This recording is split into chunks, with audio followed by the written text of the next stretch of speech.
Perfect. All right. Hi, Bob. Good morning. Thanks for being here. Everybody is automatically muted. You can unmute yourself. I can also unmute you. We can also start a group chat. And thanks for everybody getting here. Good morning. You also, I just want to make sure that we've, okay, so the go-to webinar just ended and, oh, there we are. Hi, everybody. So we can see a couple folks in here. I know that sometimes it's hard to think about being cheerful and happy when, you know, the world is a crazy place. So right now I'm going to unmute everybody just so you can say hi. So hi, good morning, Bob. How you doing? Good morning. How are you? Hey, where are you joining us from? From Pennsylvania, from King of Prussia, Pennsylvania. Oh, beautiful. My older brother used to live in Bucks County. Oh, I grew up in Bucks County. All right. Oh, that's perfect. Oh, that's great. Yay, you. Yay, you. And so I'm double checking things. I got dual screens going on. So good morning. And Christy, where are you joining us from?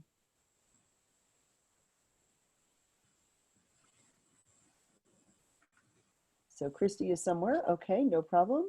And Stephanie, where are you coming in from?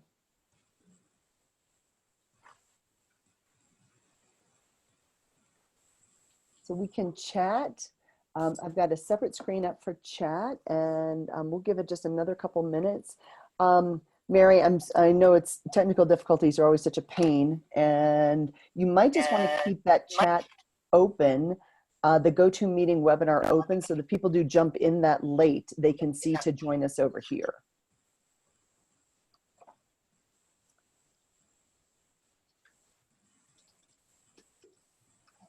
We'll just give it another minute. Thanks for your patience, everybody.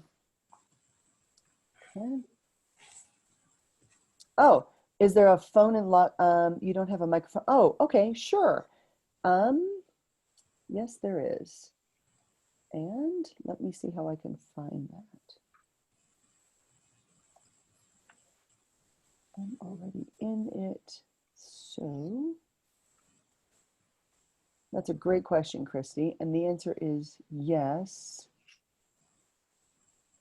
I just don't know how to find it. Just a second.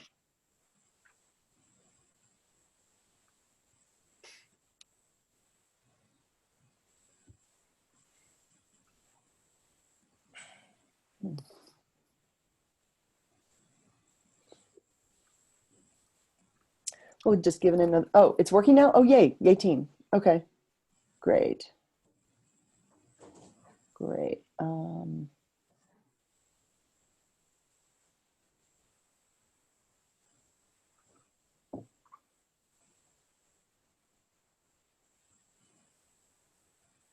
Okay. All right.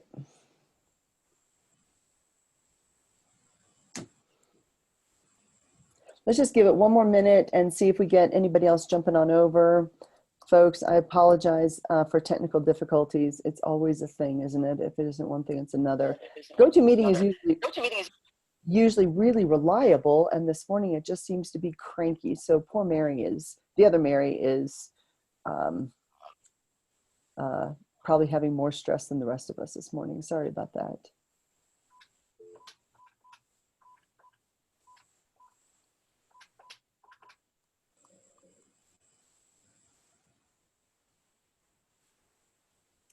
Welcome to Zoom. Enter your meeting ID followed by pound.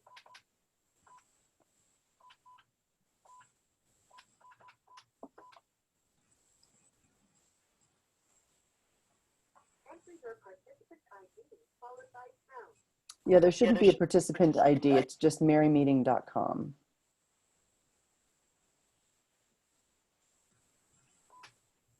You are in the meeting now. Yay! Somebody else is in the meeting. Yay, team. All right. All right, there we go. All right, so we got Missy, we've got Christy.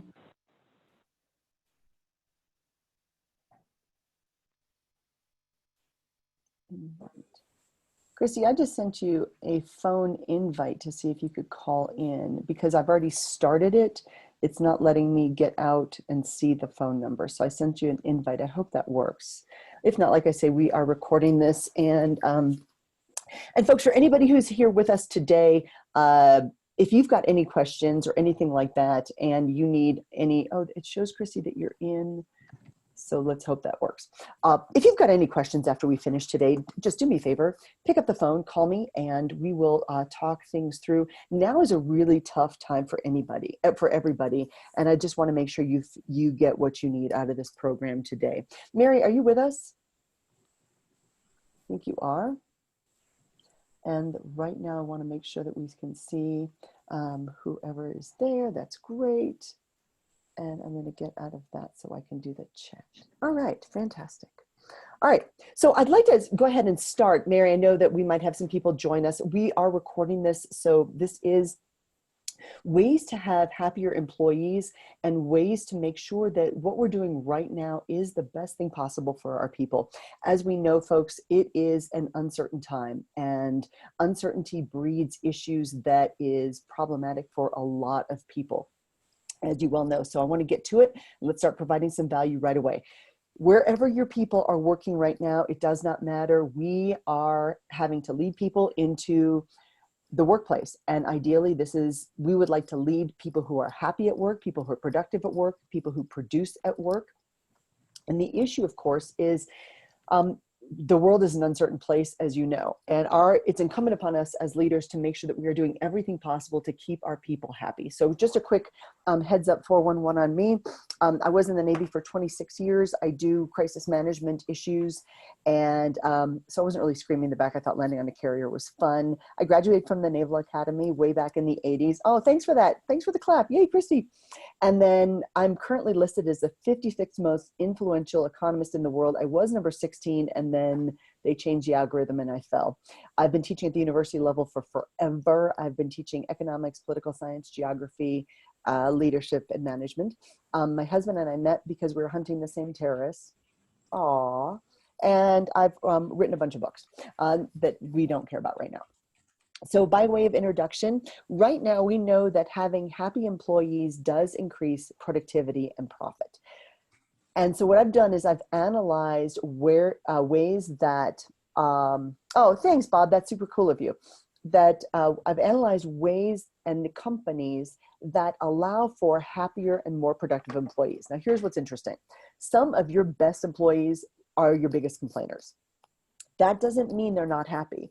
They're complaining because they either want to do a great job for you, they want to make sure that they are doing exactly what you need them to do, and they want to improve the organization. And sometimes when all you hear the complaints, the problem is you tend to identify that complaining with that person, when in fact, all they really want to do is make the organization better. So how do we get people in whatever place they seem happy? So sometimes there's that person who always seems really grumpy, but they're actually pretty happy. They're hardworking, they're focused, they get things done. How do we get people to stay focused and happy? And right now, all of us are having issues about keeping our people happy and focused. So if you want to in the chat, and if you feel like it, that's great. You can add some words that talk about some of the challenges your people are having. Let me fill in a few blanks. Right now, many people are working from home. They've never had to work from home before. A few problems. The kids all of a sudden realize mommy and daddy are home, which means it's playtime. It's not work time. Maybe the kids are trying to get school done, but you only have 2 computers in the whole house. Your internet is overloaded. It's causing crashes all over the United States. Maybe you're trying to juggle getting laundry done in between making conference calls, making sure that your boss knows what you're doing, getting projects assigned. And meanwhile, there's just a whole lot more people around you who are thinking it's movie time, it's spring break time, it's vacation time. This makes it much more difficult. So what I want to talk to you about today are some techniques that we have found work that allow us to look at ways, first off, some ways where we do lose some productivity and ways that we can increase the focus level so that people are happier and more productive. And right now, folks, the world is a very uncertain place. Yes, oh gosh, Bob, thank you for sharing that. I was sharing with Mary before we jumped in that I'm working with medical professionals, hospitals, and here's the problem they're having right now. at a time when we need more medical people than ever, more professionals, more trained people, smart people working on this problem. The hospitals have shut down for everything but most emergent cases, which means all of their profitability is shot. 70 to 80% of all the profitability comes from what is termed elective services, taking care of your bunions, or getting your kids' tonsils out, or even things like dialysis is considered elective, not emergent, because you won't necessarily die today. You'll die long term, which is problematic. So that's where a lot of the funds come from. And all of a sudden you realize hospitals have to run like a business, and they're trying to prepare for all the COVID cases. But the problem is the COVID cases aren't there in the majority of major US cities. That people have social distance, so they're staying home, so they might have it, but they're not being tested. They're not going to hospitals because they've been told to stay away. And it makes people really cranky. And right now, even standard businesses, the businesses you're working with all the time, are really worried about their long-term viability. Now, the United States government did come out with the SBA loan and the EIDL loan guidance. And if you'd like, I can send that to Mary and she can send that out to you. And that does help people where there's going to be loans. But right now, this COVID crisis is unlike anything we've ever seen in our lifetime. This is on par, of course, and you've seen this with the Spanish flu, the Black Death of 1347 to 1351, and it is throwing governments, businesses, and people into turmoil. So what do we do about it? So the issue there, of course, is with this common enemy now, the coronavirus, that is occupying people 24/7. If you want to, you can watch the news 24/7 and make yourself just absolutely crazy with bad news, terrible predictions, and then your man on the street interviews of how you feel about that. That can make you insane. So part of the things you do is identify what's causing people to be unhappy. And right now, uncertainty is at the top of that list. Because remember, in the big issues of what's going on in the world, the war in Syria and political incivility that we were all worried about 4 months ago, now is taking a far back seat to this COVID crisis. So that is leading the way for unhappiness at work. But if you ask your people, why are you unhappy right now? They would say that there's just turmoil, there's just problems. So the big challenges for you right now, and if you want to make a note in the chat box, that would be great. Big challenges for you right now might be the common challenges that we're seeing throughout businesses in the United States. How do you get your people to stay focused? How do you get your people to stay working when they are in an alternate work location? And that alternate work location may be wildly chaotic. I don't know where you are all working from today, but I have a home office and it's pretty much set up to be my standard place of work. So for me, this is not a huge issue, except that I'm now home 20 more days a month than I intended to be home. And that causes some issues. In terms of my routine is actually on the road. Everybody's got a routine. And our routines are what keep us alive as humans. That you get up in the morning, you brush your teeth, you have your coffee, you take the dogs out, you feed the kids, you get breakfast. Our routines, the things that we don't have to think about, are those things that provide us with a sense of stability and security. And we all know that's really important. So what's frustrating right now is we don't know when this is going to end. And right now, your people don't know when this is going to end. We thought it was going to be over perhaps by Easter. Well, Easter is coming up really soon, and that doesn't look like it's going to end. So what identifies a happy workplace? We all know that having people who love what they do, love their employees, and love the people they serve, that's a happy workplace. Is that always the case? Well, no. So how do we take a stressful situation and make it better? Well, we know that there's some key happiness factors that go into what works best for people in the workplace. And so some of those are things like the relationships you have at work. Here's a couple things you can do right now today that will improve your relationships with people at work. Send a text, pick up the phone. I know you're busy. I know you've got complications and interruptions and distractions as well. But the relationships we have with the people we work with are critical to our happiness level at work. And you can just say, hey, it's Friday. I know it's been kind of a long week. Hope you're doing great. Is there anything I can help you with?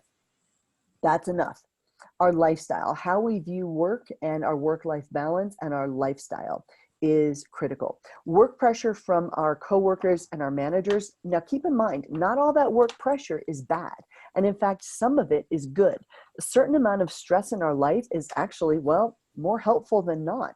We need a certain amount of pressure to feel valued in the workplace. Now, we also have available job resources. What that means is 71% of millennials say that they would leave a job if they felt there was no career advancement. And before you dig on the millennials, I love my millennials, you got to remember that 44% of the boomers feel the same way. And they're retiring at a rate of about 10,000 people per day. So people still want opportunities for growth. People still want to learn things. People still want to feel meaning and value, and they want the ability to move forward. Now, work culture. You think, gosh, how do I possibly establish work culture when people are working from home or wherever they are? How do I get people together? The answer is you got to have more touch points. As a leader right now, it's never been more difficult to get that culture coalesced into something that works for everybody. What that means is have weekly or daily check-ins, 15 minutes, 8 o'clock every morning. Let's all check in and see how we're doing. Maybe we have phone calls with each other. Maybe we do. I've got one group that they just wanted to feel as though they were in the office with people. And that sounds crazy because these were the same people 6 months ago they complained about. So what they did is they open up a Zoom call like this or a Skype, and they start at 2 o'clock every afternoon, and they keep it open. And they say, okay, so how's everybody doing? And they talk like you would in the workplace. And then they say, okay, meet you in an hour. And then they keep their window open, their Zoom or Skype window open. And then they go work for an hour, and then they come back about 2:50 or 3:15, and then they talk for 10 minutes. Then they go back and work for another. But they keep the window open so you can see people, you know, like scratching their head or doing what they do, waving their arms. But for them, it makes it feel like work culture. Now, compensation is always something that comes up, and big reality for everybody. First, salary attracts people to a job, but it's the benefits that entice them and the flexibility that keeps them. So compensation is important when you're trying to attract talent, but it's not the end all be all. Your company reputation is critically important right now. People want to be proud of the company they work for, the organization they serve, and they want to make sure that you're that company that doesn't make the news in a bad way. Daily tasks is critically important to how happy people are in the workplace and how they feel their accomplishment levels can increase throughout the day. And one of the things I'm going to share with you is what I do each and every day, and that is a productivity sheet. I need to cross things off a list to feel as though I've accomplished something. So daily tasks and how much satisfaction you get from those daily tasks. And then finally, how much control we have over our jobs. Do you have as much autonomy or as little autonomy as you want? Some people like a lot of autonomy. Some people do not want autonomy at all. And so having that control or knowing how much control your people want over their day-to-day lives is critically important. Because I had a guy work for me. He was an Air Force officer. He'd retired. He was smart. He'd run organizations. And he was in a pretty low-level job. And I talked to him one day and I said, hey, I really think you could be doing a lot more, you know, and he stopped me and he said, look, I need you to know, I don't want more. I had more. I don't want more. I want to show up every day. I want to do my job. My job is frontline customer service. I love frontline customer service. And then I want to go home and not think about this at all. And for him, that was perfect autonomy. So we have to just recognize what works for people. One of the questions I love to ask people is, what is the job that you would dislike the most? And I have to share with you, I would be the world's worst flight attendant. It's not because I don't love serving drinks. I do. I actually have a bartender's license. But in terms of getting people on planes, sit in your spot, don't put your seat back, don't, put your seat up, put your tray table up. We haven't taxied out yet. Please get just the same things over and over. I would be the world's worst flight attendant. And what's funny about that is my mother was a flight attendant way back in the 50s, and I would be just horrible at it. We have to know what it is we're good at and the factors that contribute to what we do. So what are some happy workplaces doing differently? Here's 9 elements, and then the 10th one is at the very end, and I'll just help with you. That's teamwork. Yeah, Missy, I would never want to be a truck driver. I totally hear you. I appreciate them, but would never want that job. Oh, I totally get it. I'm wildly driven by getting to some place and then stopping. So I totally understand that. And thanks for sharing that. So what are happy workplaces doing differently? First, they provide meaningful work. They lean into any kind of conflict. Now, a conflict can be good or bad. Some people view it as negative. It's not. We reward collaborationship. We're going to talk more about all of these. We build and keep trust. We get rid of organizational obstacles so that people can advance, progress, and be happier with what it is they're doing. We also have to be flexible with changing environments. And wow, lots of people are being tested by that right now. We want to encourage employee development, and that's not just professional development, but sometimes it's personal development as well. We have to understand and avoid burnout, and then we have to appreciate other people. So how do we do that? Let's provide some meaningful work. When we're providing meaningful work, we want to focus on the quality, of course, but we also have to make sure that people feel as though, and again, feel as though is a phrase I use a lot. I'm a card-carrying, crystal ball-toting economist, so feelings are not a big part of my world, except we have feelings when we go to work. We need a purpose and we need a meaning at work. And that means we convey a sense that we're part of something bigger.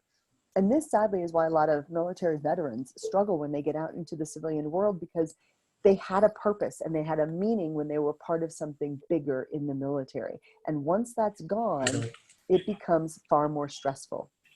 So if we're great at what we do, and I'm going to go ahead and jump on in there, manage some participants. I'm going to mute a couple people who might have their stuff on. So if it's okay with you, I'm just going to mute you there.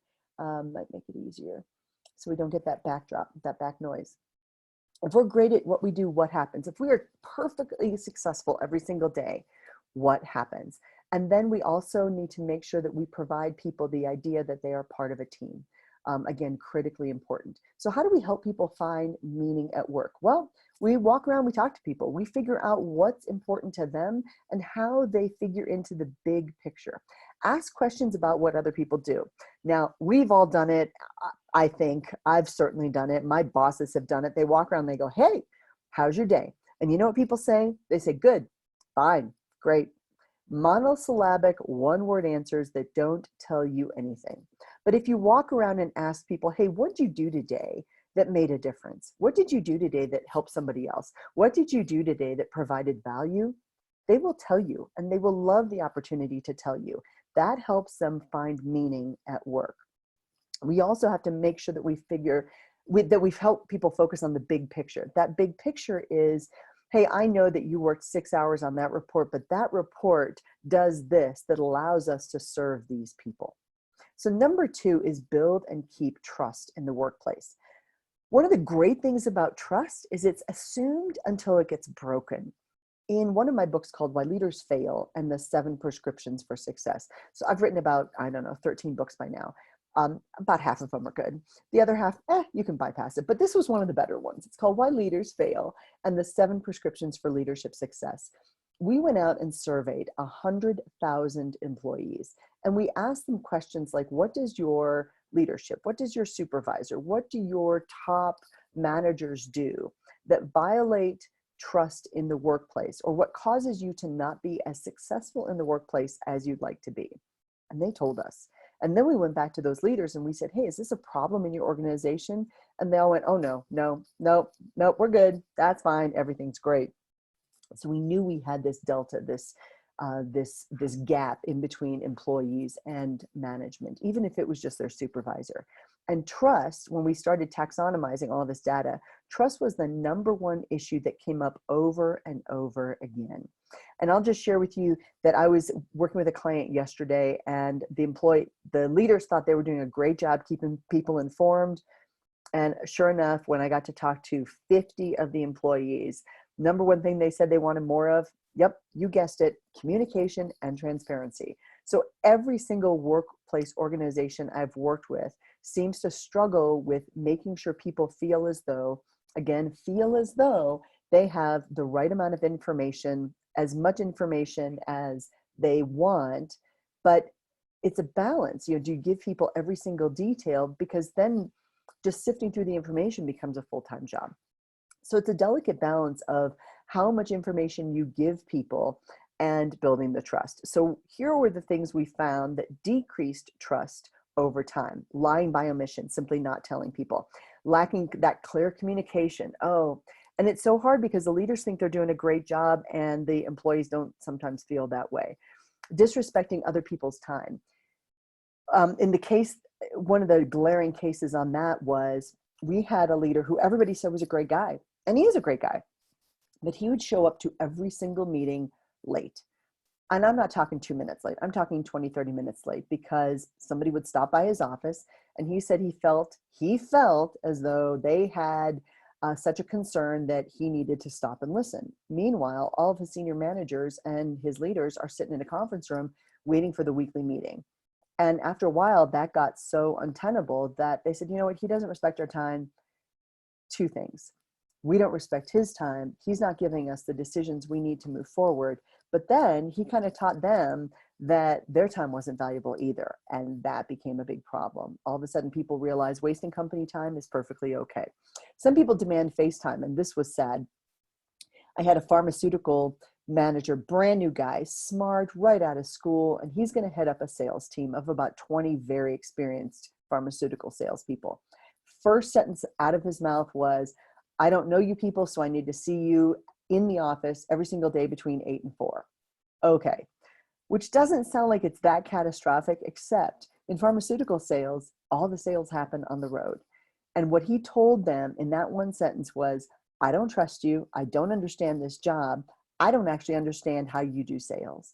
And he lost all respect and was never able to gain it back. Every single member of his team left within 90 days, and he was ultimately fired a short time afterwards. So stealing came up. We were like, stealing? Are you kidding? That's crazy. What? Stealing at work? So we said, well, are we talking Post-it notes? Are we talking pencils? What are we talking here? And they said, no, what's worse is when our leaders just disappear and we just assume they're off golfing.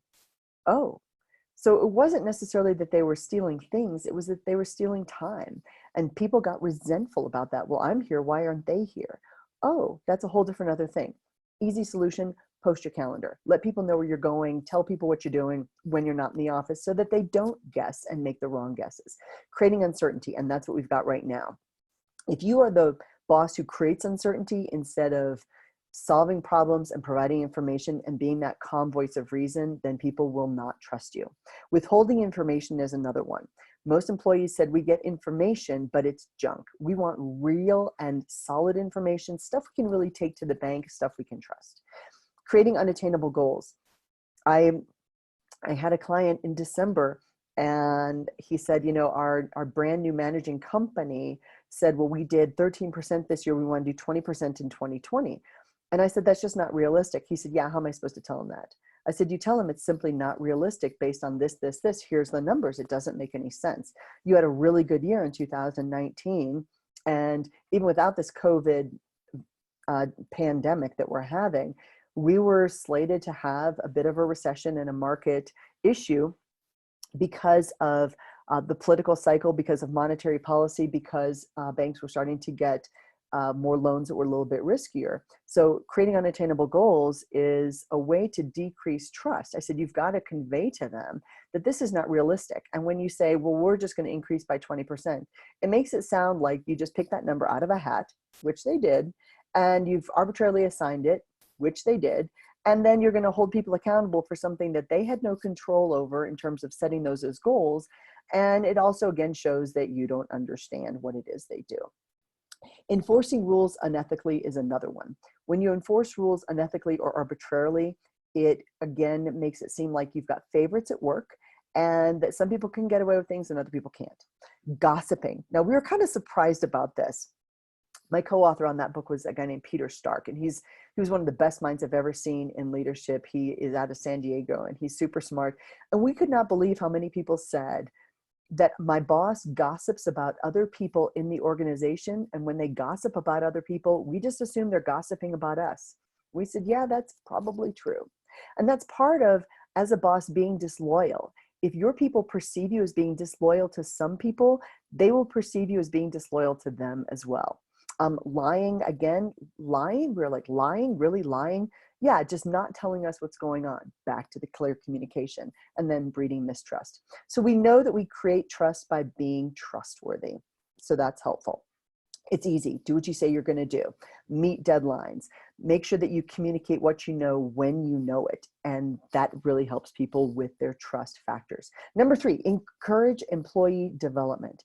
Your employees need to be personally and professionally developed, and that helps you build a better organization.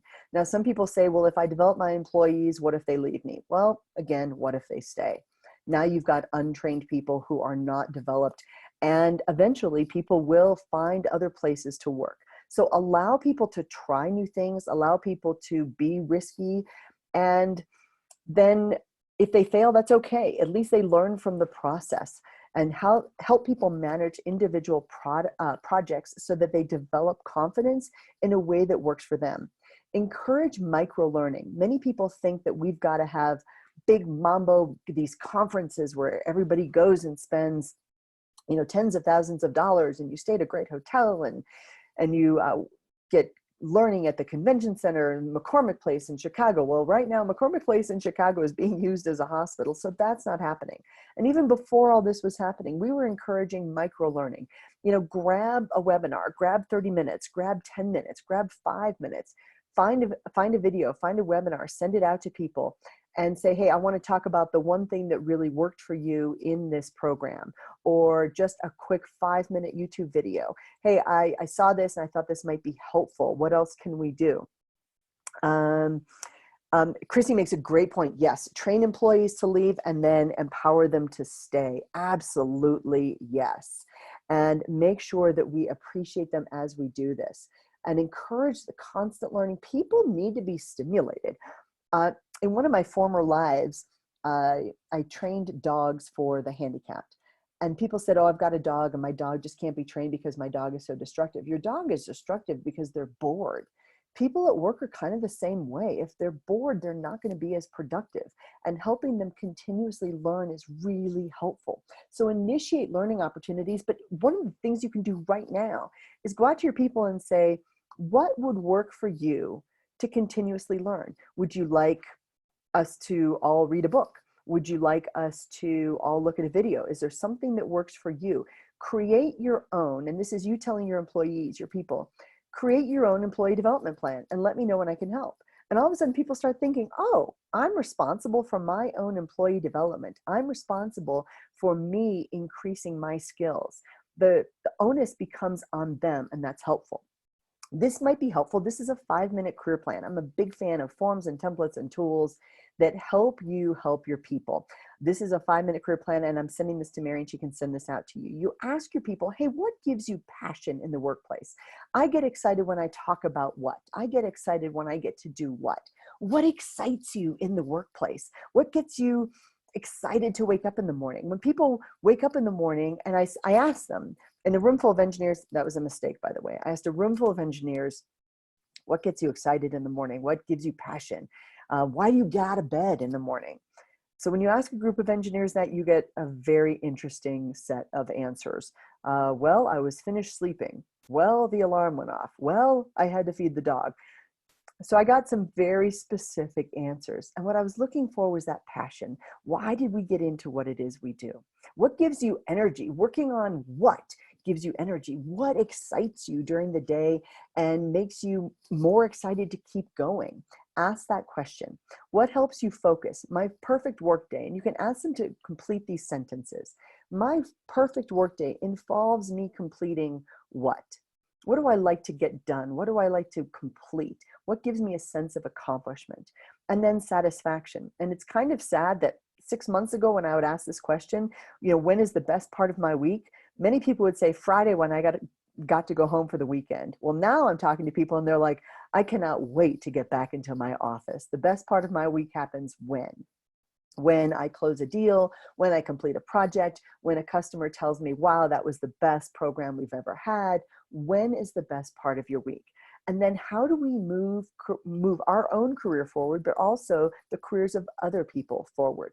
I can move my career forward at this job. And again, this is you asking your people to fill in the blank. I can move my career forward at this job by doing more what? What do I need to do more of? Do I need higher learning? Do I need more networking? Maybe I can interact with these people. Maybe I can ask other people for help. How do I continue to move forward? And then, of course, how do I pay it forward? Nobody gets to the top of the pyramid by being awful to the people underneath them. How do we help other people with their business, their career, or what it is they want to do? And I call this bump drafting somebody else. So if you're a NASCAR fan, this makes perfect sense to you. If you're not a NASCAR fan, it makes no sense. But how do you get behind somebody and push them forward? So number 4, we have to be aware of work burnout factors. And right now, many of our people are certainly experiencing additional stress, more exhaustion, more frustration, more certainly isolation, and some depression. People are wondering how long this is going to last. And guess what? We can't tell them. We don't know. It's because of that, this can lead to burnout.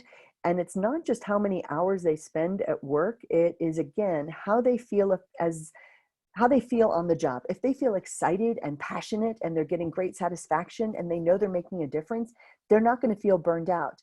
But if that's not the case, then they are going to experience burnout. And you can help that. Most people say that they get burned out with a lack of appreciation, either by the customers they work with or by their first level supervision. That they say that they get burned out when they don't feel respected in the workplace. Again, that lack of autonomy, whatever that autonomy looks like. So for some people, like we said before, it could be, I want to be told what to do every day. I want to just do this piece. Other people want to run with a project and not worry about having to check in with other people. Some people feel burned out when they feel, again, feelings that their opinions and ideas are ignored. And unfairness was one of the other big issues that people cited, saying, you know, when the boss is unfair, or when leadership is unfair, or when there's a promotion that's unfair, I feel as though why bother? And that's burnout.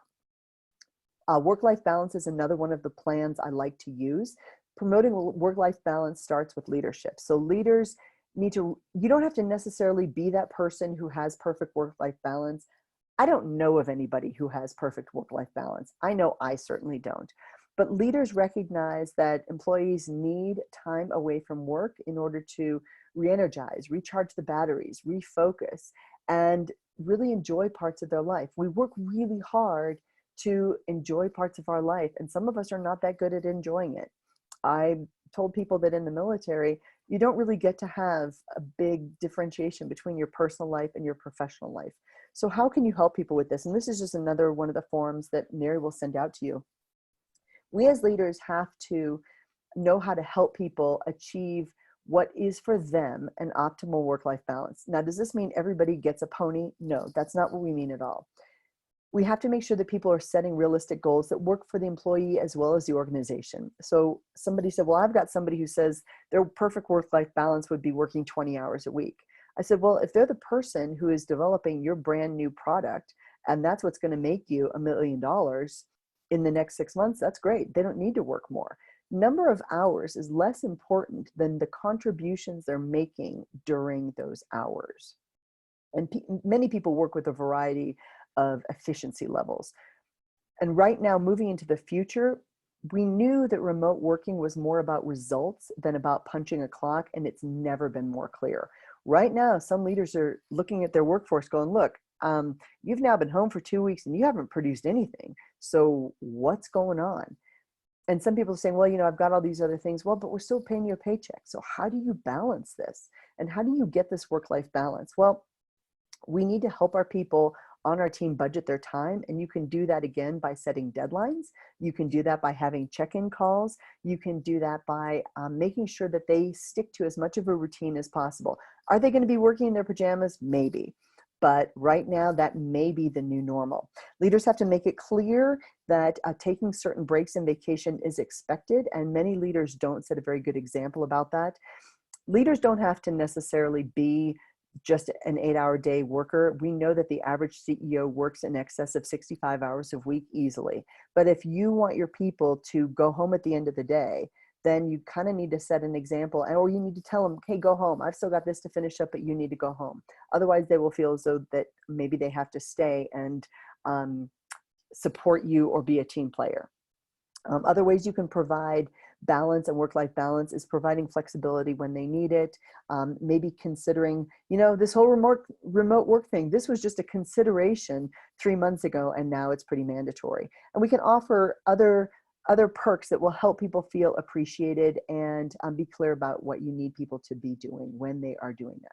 So one of the things you can, if you feel like answering this, is helping people do what they do best at. And so I know that you guys are not always that excited about a chatbot, box. I was working with a team that's implementing a chat bot. Sorry about that. But one of the questions I'd like you to answer for you is, what do you not like doing? What do you don't think you're good at doing? And what can you get somebody else to do? Because if that's the case, you can delegate things. Many of my teams say, oh, I can't delegate because I don't have anybody working for me. Well, wait a second. Right now, there are all kinds of virtual assistant services out there.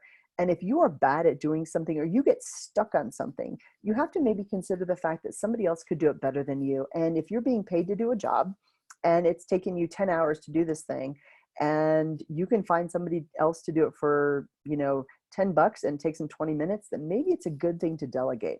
I'll just share with you, I built my first couple websites for my business, not because I was great at building websites. I'm not, but I had some experience with coding and all of that. And this is way back when websites were just getting started. So I built my first couple websites.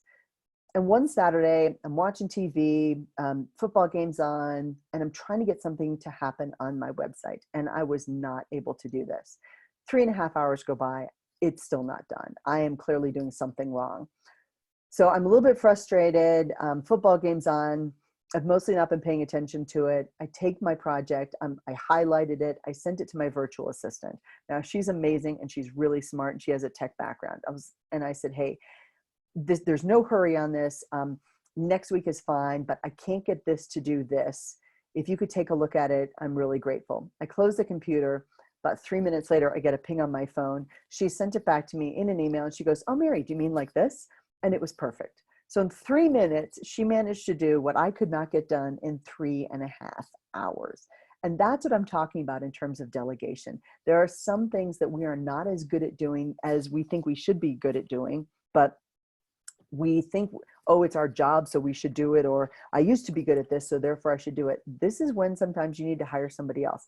All of my senior managers, I advise them, get a virtual assistant, get someone who can handle certain things for you so that you can spend your time doing the things you do best. And especially right now, when I delegate something to somebody else and they're being paid to do it, guess what? It gets done. When I say, hey, I need this by, today's Friday, I need this by next Friday. Is this realistic for you? And they come back and go, oh, sure. I would procrastinate on it. I would not get it done. And then Monday it shows up in my email box. So that's better.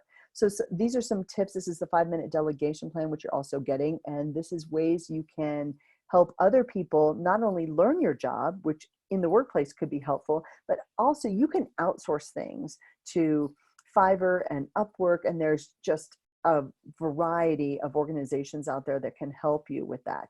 So if you feel like it, make a quick list of things you could delegate that would take things off your plate, reduce your stress, give you more time to focus on the big things, and help you get those little things done, get those things off your plate.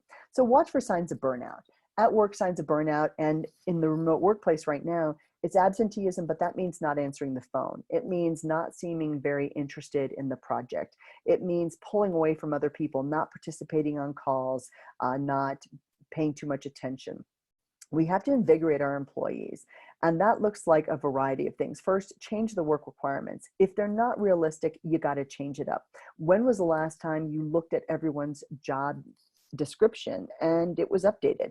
Maybe people need to shift jobs or tasks. Help other people delegate themselves and just say, look, if you're supposed to be making this and this isn't working for you, find somebody else at work you can trade with, trade a job, trade 10 minutes of a job, trade an hour of work. We do this all the time. I've got other people who are terrific at creating live games when I do live programs, and I'm not that clever at those things. So I say, you know what, I would love for you to do this and help me with this, and you tell me what I can do to help you, and that helps a lot. Reinvigorate your employees by talking to them very honestly about their future career with the organization. Now, for some people, they say, you know what, I don't want to advance. I'm good where I am. I do not need a career path. I like what I do. I'd like to get rid of this little part of my job. That may or may not be realistic. But you can talk to people who do want to advance, especially folks who are excited about new opportunities, and see what they want to do. Talk to them very honestly about their future, and then offer your sincere help. Don't solve the problems for them necessarily when it comes time to everything. You're not there to babysit, but you are there to lead. And that's where some folks get stuck. They're like, well, but if I do this, isn't it babysitting? Well, no. You're helping reinvigorate your employees in a way that works for them. Some people will take more time than others, but remember, everybody's career is their responsibility. Your job is to help them along the way.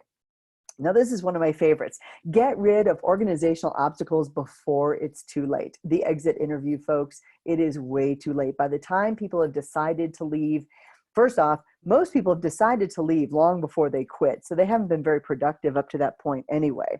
And then when you do have those exit interviews, once you say, well, what could we have done better for you? They're not going to tell you, because what they want to tell you is, I was miserable here for 2 years. Nobody paid any attention until I decided to leave. And I just don't see that changing.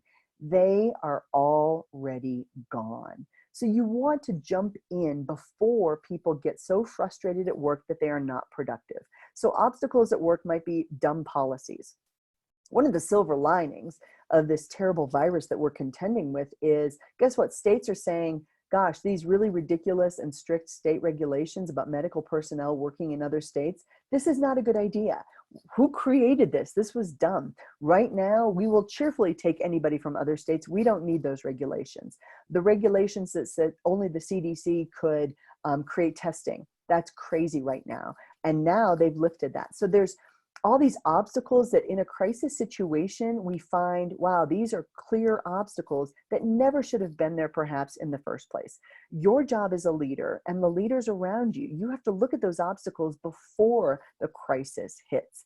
And because of that, people sometimes see the obstacles and they just simply give up. They just go, oh, okay, I can't do anything about it. Those are the worst phrases ever at work. Well, there's nothing I can do. There's nothing I can do. Because that tells you that people feel frustrated and hopeless and helpless. And that does not an innovative and creative organization make. So how do you retain your top talent? There's a couple ways you can retain your top talent. And 3 weeks ago, we had this 3.7% unemployment rate for the month of March. We're going to see it over 10. I think in the month of April, it's going to hit way over 25. How do you retain your top talent during times of crisis? Well, you have to understand that they do have options. And you also have to understand this thing called the theory of efficiency wages. So if econ was not your favorite course when you went to college, there's this thing called efficiency wages.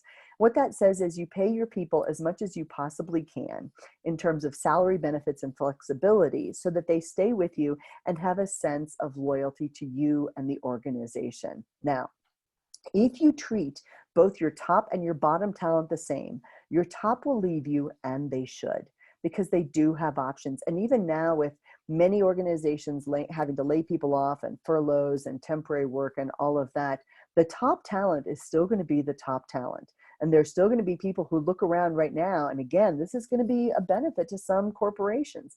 They're looking around going, wow, that organization across town just laid people off.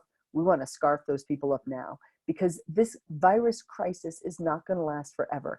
And when we come out on the other end, we want to be stronger. We want to be more solid in terms of talent. And we want those people that we weren't able to recruit before. But if you treat your bottom talent the same as you treat your top talent, well, your top talent is carrying more of the load. Your top talent are your go-to people, but you're paying everybody the same and treating everybody the same.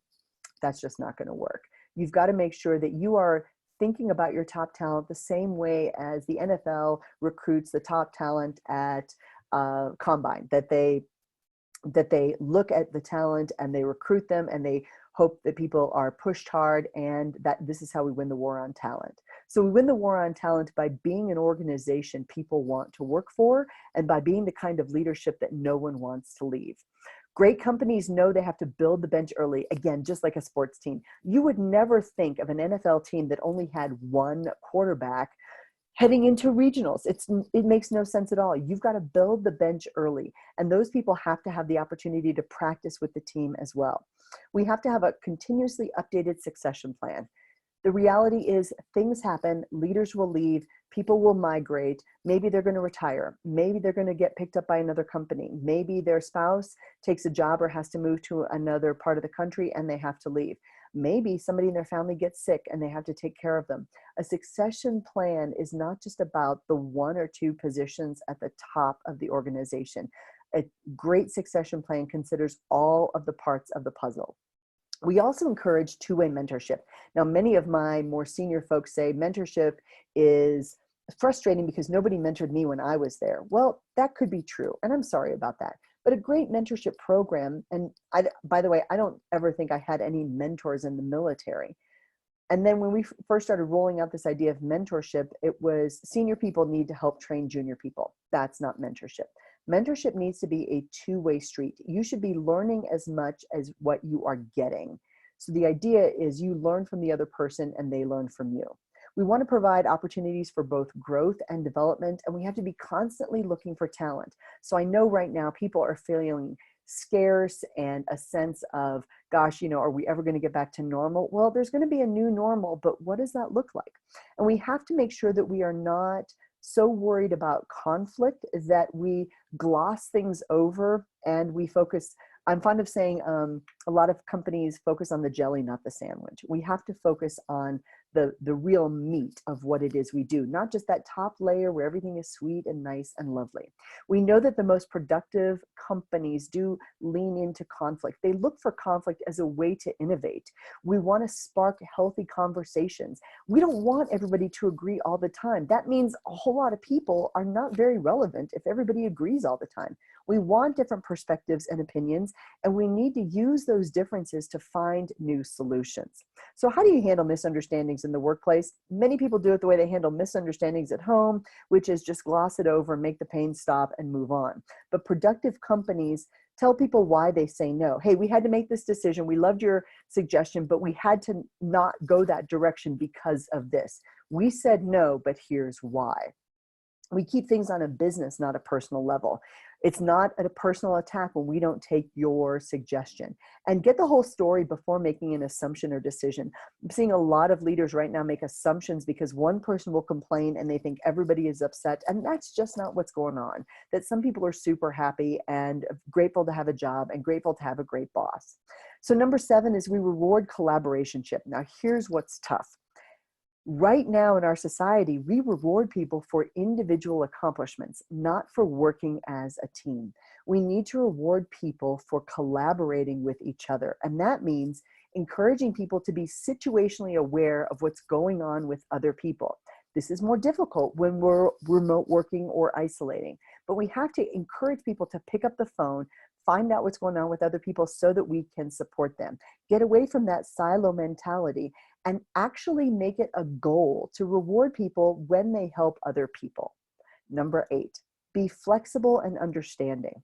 Now we know that happier employees need flexibility, and it's not just the millennials. Even though millennials are the ones who say, hey, we need some of that work-life balance. We need the ability to take off early or work from home or attend a PTA meeting. We'd like to go to a yoga class, whatever it is.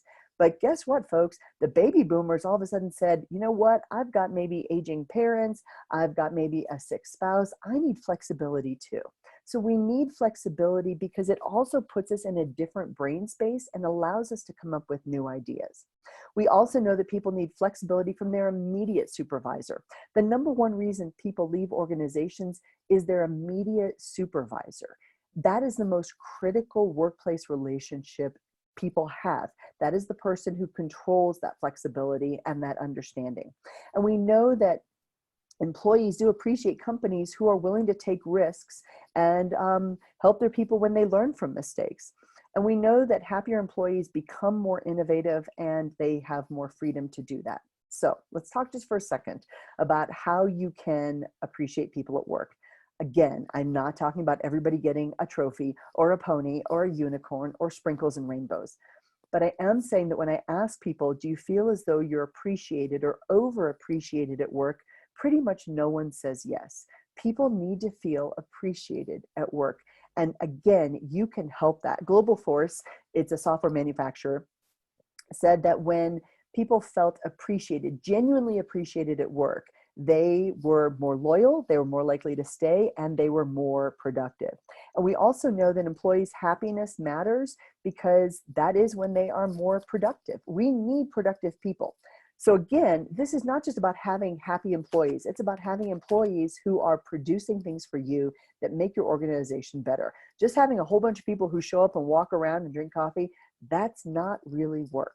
A workplace is happier if people know how they are appreciated, what they need to do to be appreciated, and saying thank you is huge. So one of the questions you can ask yourself is, do you feel appreciated enough at work? And I would guess most people don't feel appreciated enough at work. And most people could use a little boost. If you are not feeling appreciated enough, do you think your people do? This is an easy thing to do. Pick up the phone today, this afternoon, just call up somebody and say, hey, Joe Bob, I just want to say thanks so much for getting that project done last week. I meant to call you and thank you, and I should have thanked you at the time, but I need you to know how much I appreciate what it is you do. Do your other peers feel as though you appreciate them? Call up somebody at your same level and just say, hey, by the way, I want you to know how much I appreciate that I can pick up the phone and call you. Or I want you to know how much I appreciate your advice on that project we worked on. Let people know when they're appreciated. Send a note, send maybe a tiny gift card. Thank the people you work with. Most of us are grateful. We just don't do anything about it. We are grateful, but we need to do something. So tailor the thank you as well. Just sending a blast email out to 100 people saying, hey, everybody, thanks so much for everything. Appreciate you. That doesn't work. You need to thank people specifically for what it is they do. And so if you're going to recognize people, do it for a specific action. Thank you so much again for that great piece of advice last week when I was struggling with this problem. Make sure it doesn't come at the expense of others. I always know I can call you because everybody else is terrible. That doesn't help. And make sure it's meaningful for that person. If you're going to do something that thanks somebody, make sure it is something that works for them. Giving somebody hockey tickets when they hate hockey and they love football is not as meaningful as something else. And this is where Oprah was fantastic. She made everybody feel appreciated when they showed up to her shows. And Chrissy says, we give kudos to employees and actually give them a griddle. That's really cool. That's really cool. And then, and here's the thing, I'll bet, Christy, that when you do that, they don't eat that kudos bar. They don't eat that kind bar. They keep it on their desk and they look at it because it makes them feel as though they are appreciated. And if you don't appreciate people, they will leave you. They will disengage. They will leave. So again, say thank you and mean it. Thank people for a specific action. Thank people in a way that matters to them. And one of the things I've seen organizations do back when we were able to get together is they would say, oh, come on up here, Joe Bob, and we're all going to give you this big round of applause.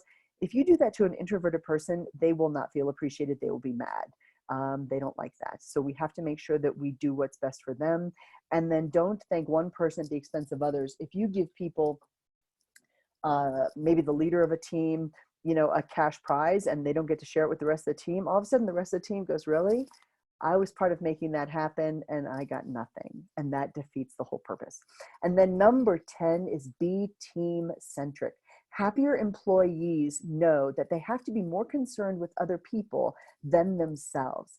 And this is why some people ask, how in the world would you write a book with somebody when you already wrote a book? And I likened it to being in a marriage. And what was funny is my co-author on my Why Leaders Fail book, Peter Stark, somebody else interviewed him, asked him the same question. He had the same comment. He said it was kind of like being in a marriage. You have to, so I said you have to be more worried about the other person than yourself. And he said, you have to be more willing to compromise. So I'm not sure what that means, but it was kind of funny. We have to be more concerned about other people than being successful ourselves. And then being, again, situationally aware so that you know what you can do to help other people is huge.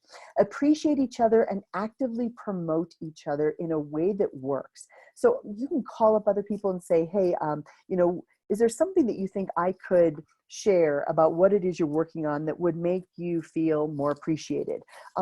I've got a friend named Gina Carr, and she had a phrase that I just love. She said, throw social media candy. Throw social media candy. On social media, promote other people. And so you'll see me doing this on my Facebook page, which please link with me if you'd like. It's Mary C. Kelly. I will promote other people's books. I will promote other people's programs. I try to do this. Do I do it often enough? No, I don't. But actively promoting each other is huge. And care more about the overall mission that everybody has together than getting recognized. Now, that's really tough because, again, we are raised to be individually rewarded, not rewarded for team effort and team concerns. So when we care more about the ultimate mission, we don't care about getting credit for ourselves. And that's a higher plane that I think is more difficult for many people.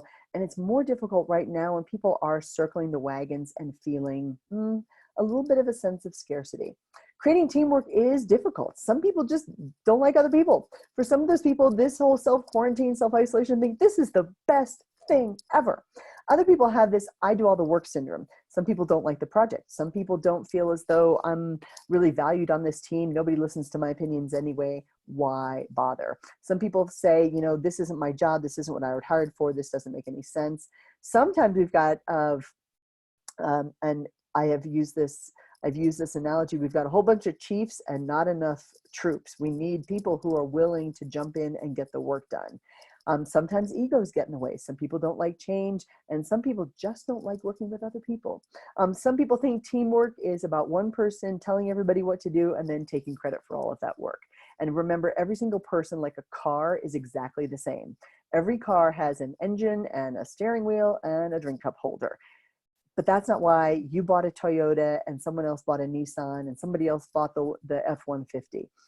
The difference, the magic is in the differentiation, and leaders embrace and use people's differentiation. So what can we do to make other people happier at work? So one of the things that I would suggest you do is just ask yourself the question, and maybe put this on a piece of paper or your whiteboard. What can I do to make other people happier at work soon? What can I do to make the overall workplace better? I showed up at one organization and my first question was, hey, where's the coffee? I come from the Navy and we start every single day with coffee. I walk around with a coffee cup all day long. They said, oh, nobody here really seems to drink coffee. I was like, what? Next day, I brought in a coffee pot. Mostly because it worked better for me, but then other people started drinking coffee too. Did it make the overall workplace better? Well, it worked better for me. Ask people what you can do to make the overall workplace better. What we want is people who get together. You will notice these people are not 6 feet apart, and we want them to be happier. So what are we committed to doing in the next week to make other people happier at work? So make a note of some things you can commit to doing. And sometimes it's just write a thank you note. Sometimes it's a thank you text. Sometimes it's picking up the phone. I recently sent cookies to people that just said, hey, we're all in this together. What are we committed to doing in the next month that will make people happier at work? Look a little bit more long-term.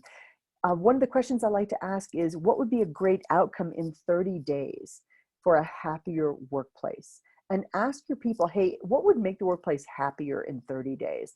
What's amazing is some people who couldn't wait to leave the office on Friday afternoons are now saying, gosh, I can't wait to see everybody again. I can't wait to go back to my office. I miss my desk. And then what am I committed to doing in the next week to make me happier at work? Folks, if we are happier and more satisfied with the work we get to do, we're going to make the people around us happier as well. And then in the next month, what can I do that takes control over my happiness factor that makes me happier? The world is an uncertain place, and we get that. Here's where you can get some of these resources. It's at kiwilive.com. I'm also sending these to Mary, and she can forward these to you. But just in case you wanted these now, it's at Kiwi Live. And what I've got for you is the Delegation 5-minute per week plan. I've got the employee morale as well as the career plan, and that's all on kiwilive.com. I also use these productivity sheets, a daily and weekly. And what that does, my weekly productivity sheet, it takes the task that you think you should be doing, and it asks you to assign in minutes how long that task will take. So for example, maybe there's a phone call I just haven't wanted to make, and then I look at it and I go, wait a second, it's only gonna take me 3 minutes, just get it done, just get it off that list. That's just silly. And so with that, I would love to open it up to questions if you've got any questions. I think we've gone just about an hour, and if you've got questions, I would love to answer that. I will go in and unmute everybody. So if you would like to ask a question, we can totally do that. And again, this will be recorded. You don't have to worry about your questions so much, but I can unmute you if you'd like. Does anybody have any questions? Oops, maybe I unmuted myself. Okay. All right. So does anybody have any questions? You can talk, you can chat. No questions, Mary, but I thought it was dynamite. Hey, Bob, thank you so much. That's super kind of you to say. Stay safe in Pennsylvania. It snowed here in Colorado last night. We got 4 inches of snow. Oh, yuck.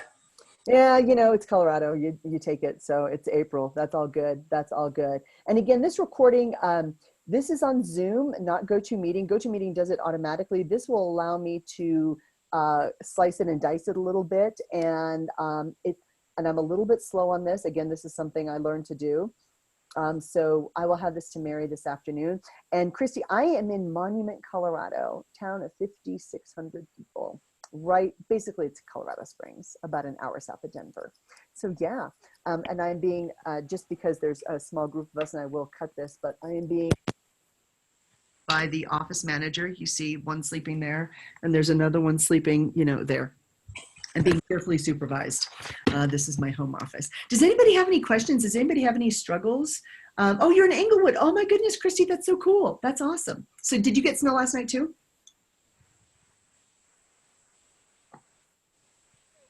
I'll bet you did. I'll bet you did.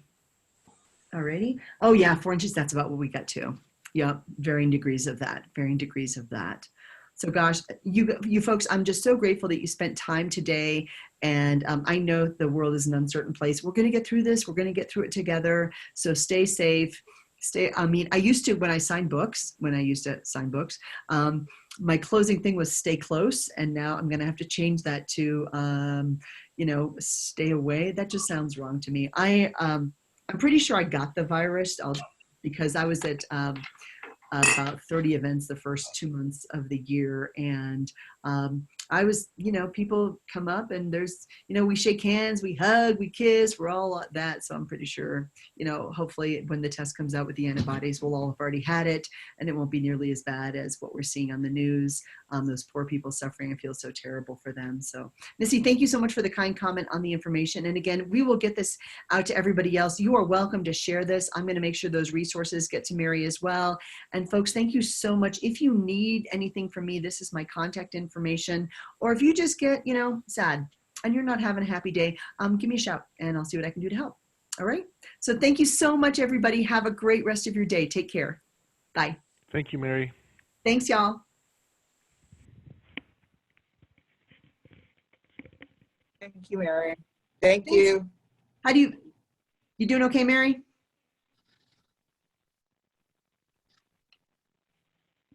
Finally. Yeah. It took a while, but what I saw was absolutely fantastic. Okay. I'm going to get this recording to you. Go ahead. Mm-hmm. Thank you so much. Oh, my pleasure. My pleasure. I would have freaked out if we couldn't do it. I have to tell you that when you were talking, I do think part of it may be an internet issue where you are, because when you and I were talking, it was coming in about every third word. So it may not be you, it may be your internet. But this is why we have backups and it's all good. Okay. And if anybody did send you an email Thank you so much. yeah, no problem at all. As soon as I can get this this recording chopped, I will get it to you, and I will also send you the handout so you've got something really solid to send out to everybody. How's that? That is absolutely wonderful. Thank you so much. Oh, it's totally my pleasure. Have a great rest of the day and have a great weekend. And Did you hear me? I did. Yes. Yes. I can hear you sort of. Okay. Okay. Okay. I'll send you an email. Thanks, Mary. Finally. Take care. Bye-bye. Okay. Thank you. Thanks. Bye-bye. Bye now.